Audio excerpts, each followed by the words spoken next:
आप देख रहे हैं बिग फाइट लाइव, आपके साथ मैं श्वेता मिश्रा अवस्थी। सबसे बड़ा मास्टर स्ट्रोक और बिग गेम चेंजर, एक बार फिर मोदी सरकार ने इतिहास रचा है। पिछले 10 सालों से एक देश एक चुनाव पर चर्चा हो रही थी और आखिरकार वो वक्त आ ही गया। लोकसभा में कानून मंत्री अर्जुन मेघवाल ने one nation one election bill पेश किया। 32 दलों ने समर्थन किया तो कांग्रेस समेत 15 दलों ने विरोध किया। कोई कह रहा है क्षेत्रीय दलों को खत्म करने का काम किया जा रहा है, तो कोई कह रहा है कि यह बिल संविधान की मूल भावना के खिलाफ है। ऐसे में सवाल यही है कि 1952 से लेकर 1967 तक जब एक चुनाव होते थे तो क्या वो भी संविधान की मूल भावना के खिलाफ थे, और क्या उस दौर में क्षेत्रीय पार्टियां खत्म हो गई थी? सबसे बड़ा सवाल यह भी है कि एक चुनाव होने से जो खर्चा और मैन पावर बचेगी उससे किसको ऐतराज है? एक देश एक चुनाव से किस पार्टी को नफा हो रहा है और किस पार्टी को नुकसान हो रहा है? और क्या 2029 में एक साथ चुनाव होंगे या फिर अभी ये दूर की कौड़ी है? आज बात इसी खास मुद्दे पर। Honorable Speaker sir, with your permission, I wish to move for leave to introduce the Union Territories Law Amendment Bill. अपनी पार्टी की ओर से, अपने नेता आदरणीय अखिलेश यादव जी की ओर से इस बिल का पुरजोर विरोध करता हूं। Anti constitutional bill, it's against the federalism of our nation and we are opposing the bill. वो तो राजनीतिक स्वार्थों के कारण इसका विरोध कर रहे हैं। क्या नुकसान है एक साथ चुनाव करने में, क्यों घबराते हैं?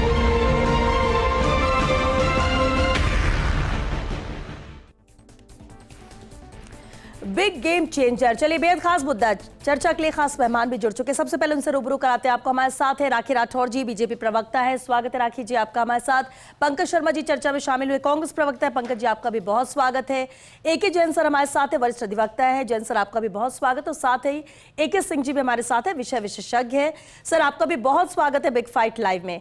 एके जैन सर आपसे शुरुआत करते हैं, क्योंकि लंबे वक्त से चर्चा हो रही थी इसे लेकर कि ये बिल लाया जाएगा, समर्थन विरोध सब था, लेकिन आज जब इस पर वोटिंग हुई तो आंकड़ा समर्थन के साथ गया। और लेकिन समझना आपसे चाहेंगे ये प्रक्रिया आगे कैसी रहेगी, कितना टाइम टेकन ये रहेगा? इसके अलावा जो विरोध किया जा रहा है या जो समर्थन की बात की जा रही, कितना पॉजिटिव है ये बिल? देखिए, ये संविधान संशोधन 129 विधेयक के रूप में प्रस्तुत किया गया, अर्थात भारत के संविधान में 129वां संशोधन करने का ये बिल रखा गया है जी। बिल में जो मुख्य बात, आर्टिकल 82 के अंदर ए के साथ 4 नए क्लॉज जोड़े गए हैं, और उनका अगर 2 लाइन में लब्बे लबाब बताया जाए तो उसमें ये कहा गया है कि पार्लियामेंट के साथ साथ ही विधानसभाओं के लेजिस्लेटर्स के चुनाव होंगे। यदि पार्लियामेंट का समय पहले समाप्त हो जाता है तो सभी विधानसभाओं का भी समय समाप्त होकर विधानसभा पार्लियामेंट के जो लोकसभा के चुनाव हैं उसके साथ ही चुनाव होंगे। और इसका एक मतलब ये भी है कि यदि कोई विधानसभा बीच में ही भंग हो जाती है, नहीं चल पाती है, तब भी उसके भी चुनाव जब लोकसभा की अवधि पूरी हो जाएगी या जब लोकसभा के चुनाव होंगे तब उसके साथ ही होंगे। अर्थात ये माना जाए कि देश में जब लोकसभा के चुनाव होंगे तभी विधानसभाओं के चुनाव होंगे। और आर्टिकल 83 और आर्टिकल 127, 123 में भी को भी इस संविधान के संशोधन द्वारा सुपरसीड करने का प्रयास किया जा रहा है। अर्थात जो पार्लियामेंट में या जो हमारे कॉन्स्टिट्यूशंस में ये दिया हुआ है कि हर विधानसभा की अवधि 5 वर्ष की होगी, और यदि जब भी पहली मीटिंग होगी उसकी 5 वर्ष की अवधि विधानसभा की होगी, उस प्रावधान को इनडायरेक्टली या अप्रत्यक्ष रूप से समाप्त कर ये कहा जा रहा है कि हर विधानसभा की अवधि पार्लियामेंट के चुनाव के साथ साथ निर्भर है। और यदि कोई विधानसभा बीच में भंग भी हो जाती है तो भी पार्लियामेंट के साथ चुनाव होंगे, और यदि पार्लियामेंट बीच में भंग हो जाती है लोकसभा तो सारी विधानसभाओं भी अपने आप भंग माना जाएगा और उसके साथ चुनाव होंगे। आज जो बिल पेश हुआ है उसका यदि मतलब निकाला जाए तो यही मतलब निकलता है। लेकिन अगर कोई विधानसभा सपोज 2-2.5 साल में ही दोबारा चुनाव कराने की स्थिति होती है तो चुनाव तो होंगे ही, या फिर उसका कार्यकाल आगे 2.5 साल ही रहेगा और उसके बाद फिर जब लोकसभा के चुनाव होंगे तब दोबारा चुनाव होंगे, या फिर चुनाव ही नहीं होंगे? कैसे वो स्थिति आज होगी? जो संशोधन आया है उसमें तो यही लिखा है कि जब लोकसभा कि हर विधानसभा का चुनाव लोकसभा के साथ ही होगा। बीच में भंग होने वाली विधानसभाओं के बाकी 2.5 वर्ष का क्या होगा, इसके विषय में ये विधेयक, आज का विधेयक चुप है और इसका जो भी प्रोसीजर होगा ये बाद में तय किया जाएगा, ऐसा लग रहा है। ठीक है राखी जी, क्योंकि लगातार समर्थन इस बात को लेकर किया जाए, पिछले 10 साल से लगातार चर्चा थी और आज वो दिन, और इसलिए इसे बिग गेम चेंजर के तौर पर भी देखा जा रहा है। कहा जा रहा है प्रधानमंत्री नरेंद्र मोदी ने इतिहास रचा, क्योंकि इसे इम्पॉसिबल कहा जा रहा था, लेकिन जब वोटिंग होती है तो नजर आ रहा है। लेकिन क्या इसमें प्लस पॉइंट है? क्योंकि एक करीब 15 ऐसी पार्टियां हैं जिन्होंने विरोध किया, कांग्रेस भी उसमें शामिल है। अब इसमें प्लस क्या है? क्योंकि कई अहम चीजें बताई जा रही है, चुनौतियां भी रहेंगी ऐसा कहा जा रहा था, लेकिन वो अहम 3 चीजें क्या रहेंगी जिसके वजह से सभी ये को साथ इसके आना चाहिए? हालांकि फिर भी पार्टियां तो चुनावी लिहाज से विरोध कर रही हैं। देखिए श्वेता, हमारी पार्टी एक ऐसी पार्टी है जो एक देश, एक विधान, एक संविधान, एक निशान, एक पहचान और एक मतदान का सपोर्ट करती है। इसके पीछे जो लॉजिक है वो बड़ा इजी लॉजिक है। हमारा देश के अंदर, हर स्टेट के अंदर हर साल कहीं ना कहीं देखेंगे तो आपको इलेक्शंस नजर आएंगे। हर साल हम देखते हैं, अभी दिल्ली का चुनाव होना है अगली साल, तो हर साल किसी ना किसी स्टेट में चुनाव होते हैं। आपका पूरा इंफ्रास्ट्रक्चर, आपके रिसोर्सेज, आपका समय जो है वो सिर्फ और सिर्फ चुनाव कराने में लगातार साल भर लग जाता है। और इसीलिए सरकार ये चाहती है कि एक साथ ही चुनाव हो जाए। और ये बात सिर्फ और सिर्फ सरकार की बात नहीं है, ये चीजें बहुत पहले स्टार्ट हुई थी। प्रणब मुखर्जी ने भी इस बात को रखा था। उसी समय जो लॉ कमीशन है, उसी समय चुनाव आयोग ने, नीति आयोग ने इस बात की रिकमेंडेशन दी थी कि हमारे देश के अंदर रिसोर्सेज का जिस तरह से चुनावों में काम लिया जा रहा है, चाहे वो पुलिस का इन्फोर्समेंट का डिप्लॉयमेंट हो, अधिकारी वहां पर लगे, या किसी भी तरह से आपका समय और आपका पैसा वहां पर जो लग रहा है उसको बचाने का एक तरीका ये हो सकता है कि हम लोग लोकसभा और विधानसभा का चुनाव एक साथ कराएं। और शुरू के जो 4 चुनाव हमारे आजाद देश के हुए वो इसी प्रक्रिया के तहत हुए थे। यानी कहीं ना कहीं मंशा जो है वो यही रही होगी जो हमारी आजादी दिलाने वाले हमारे पुराने नेता हैं उनकी, कि एक साथ चुनाव होने से देश के विकास में हम लोग ज्यादा सहयोग कर सकते हैं। और मुझे लगता है श्वेता, देखिए विपक्ष जिस तरह से इसका विरोध कर रहा है, विरोध के लिए विरोध हर बार देखा, चाहे वो सर्जिकल स्ट्राइक हो, चाहे वो एयर स्ट्राइक हो, चाहे कोरोना में हमने वैक्सीन बना दी हो, चांद पे अगर भारत पहुंच जाता है, हर तरफ आपको विरोध ही नजर आता है। जब भी कभी अच्छा काम करे हमारा देश तो सिर्फ और सिर्फ विरोध करना, लेकिन ये जो एक रीजन है और ये नजर भी आ रहा है, इस पे तो विरोध नहीं होना चाहिए। पंकज जी, ये तो अच्छी बात है, जब देश का ही ये पैसा है, ये समय, ये बचेगा तो दूसरी चीजों में काम आएगा, वो देश के विकास के लिए ही काम आएगा। फिर इसमें विपक्ष क्यों विरोध कर रहा है, कांग्रेस क्यों इसके साथ नहीं?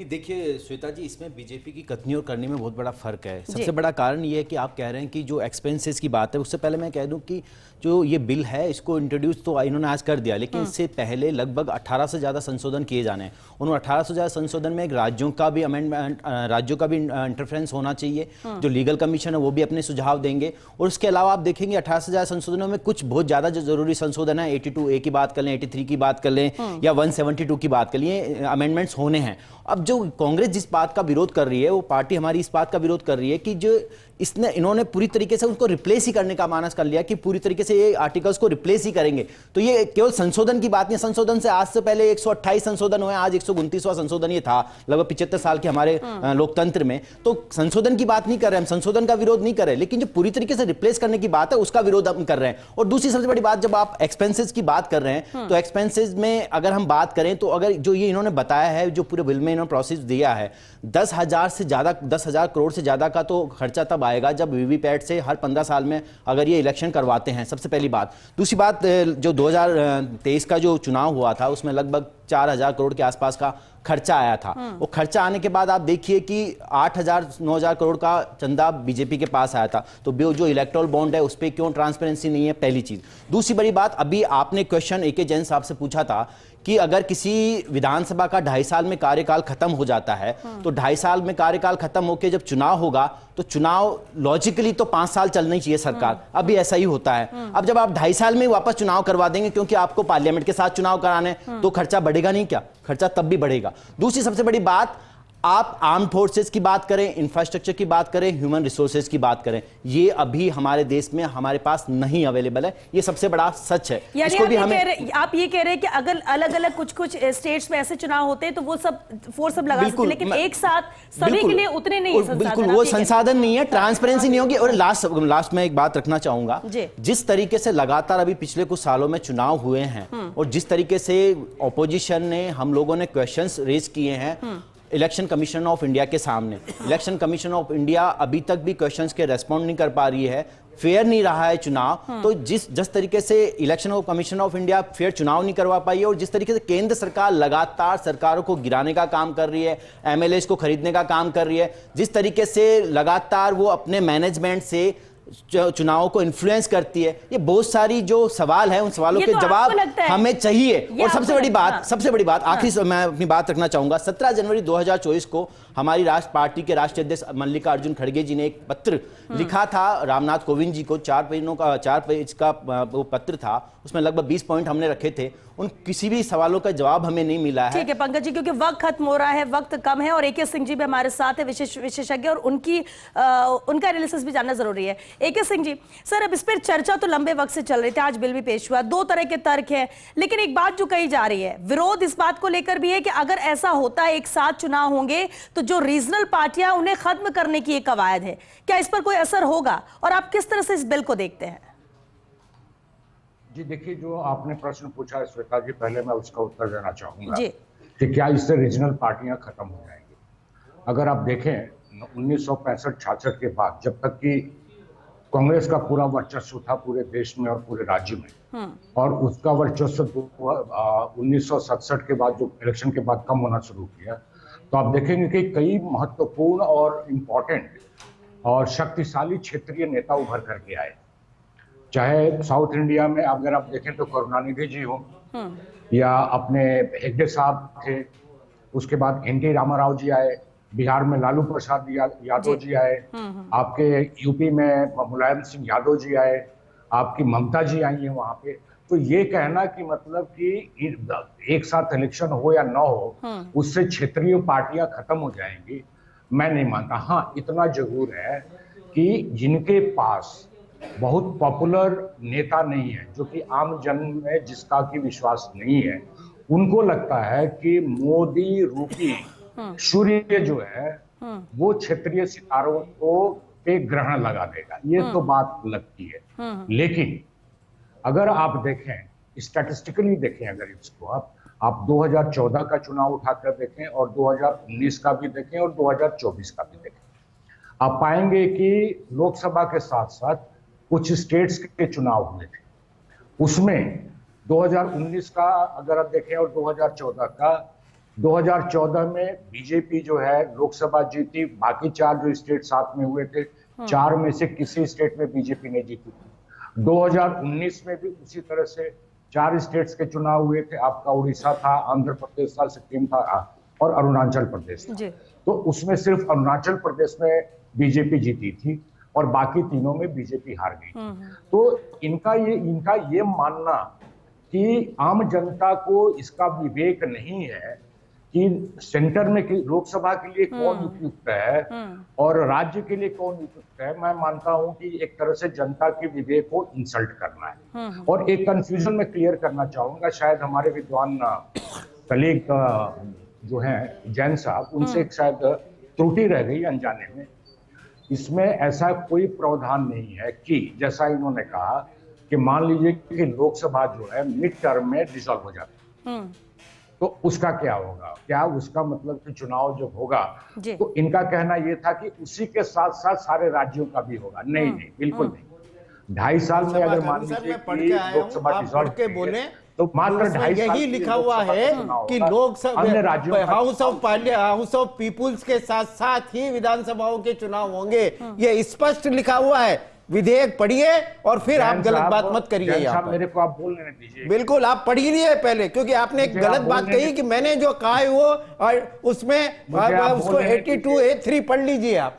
मुझे बोल लेने दीजिए आप, ये अच्छी बात नहीं है। ये हाई कोर्ट या आप सही बात बोलिए, आप गलत तथ्य विधेयक आप सामने रखिए और फिर बताइए। आप इस तथ्य को गलत कह रहे हैं।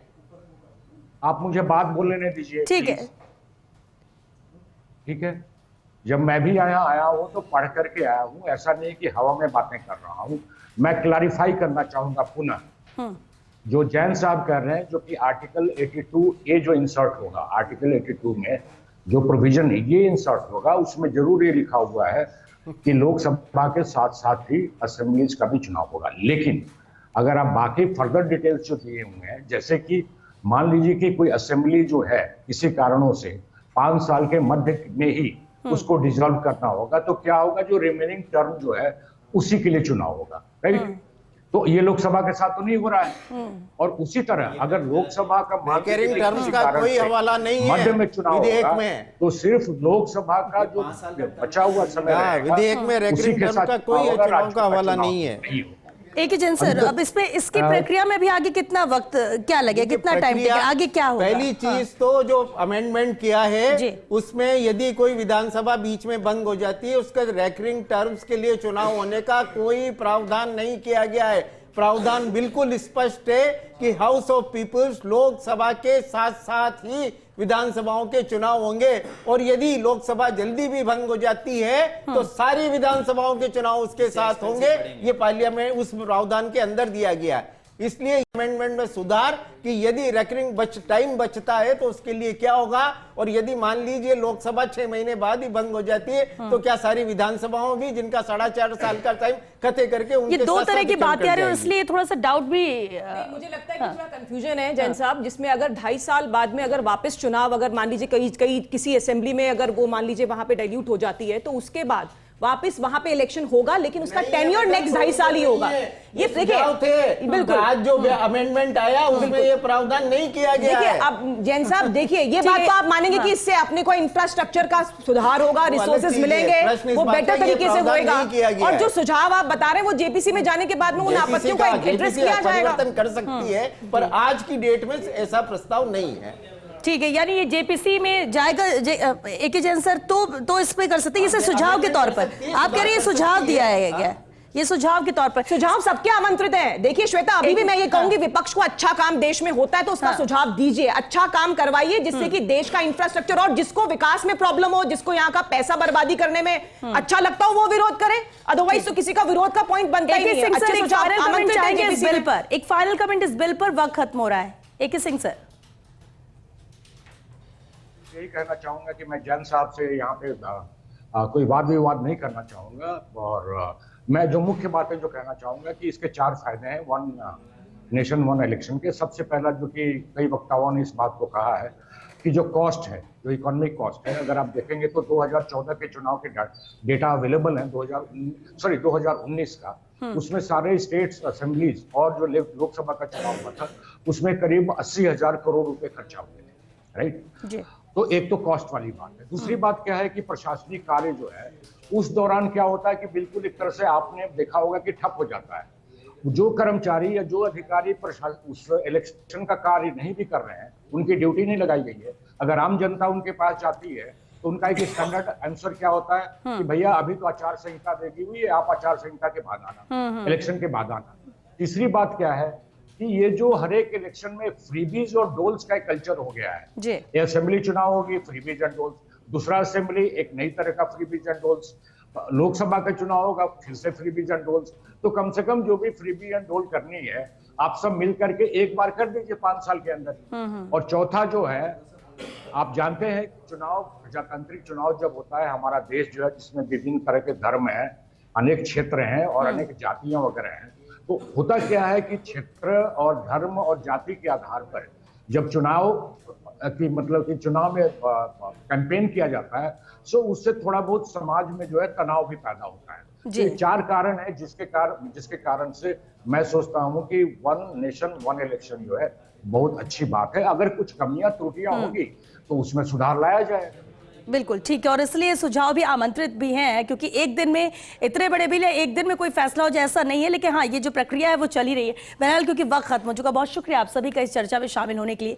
देखिए, बिग गेम चेंजर तो ये है, क्योंकि लंबे वक्त से, कई सालों से लगातार चर्चा जारी थी और इसमें फैसला होना जरूरी था। बिल पेश किया गया, बिल को समर्थन मिला, जेपीसी में जाएगा। हालांकि अभी भी सुझाव मांगे जा रहे हैं, कुछ परिवर्तन होगा, फाइनल क्या कुछ होता है, क्योंकि कई तरह की जब बातें आती हैं तो एक डाउट भी हो जाता है कि क्या वाकई में ऐसा है या वैसा है, और आम जन इसे स्पष्ट रूप से समझना भी चाहता है। लेकिन हाँ, इतना जरूर है कि इस दिन का इंतजार था, वो है। फायदे बहुत बताए जा रहे हैं, विपक्ष इसके खिलाफ है, उसके अपने तर्क है, लेकिन देखना होगा कि आखिर इसमें फाइनल अमेंडमेंट क्या होता है, किस तरह से बदलाव किया जाता है, कैसे इसे इंप्लीमेंट किया जाएगा, एग्जीक्यूट किया जाएगा, और किस तरह की बड़ी चुनौतियां भी आने वाले वक्त में इसे पूरा करने के लिए आएंगी सामने। चलिए इसी के साथ बिग फाइट लाइव में आज के लिए बस इतना ही।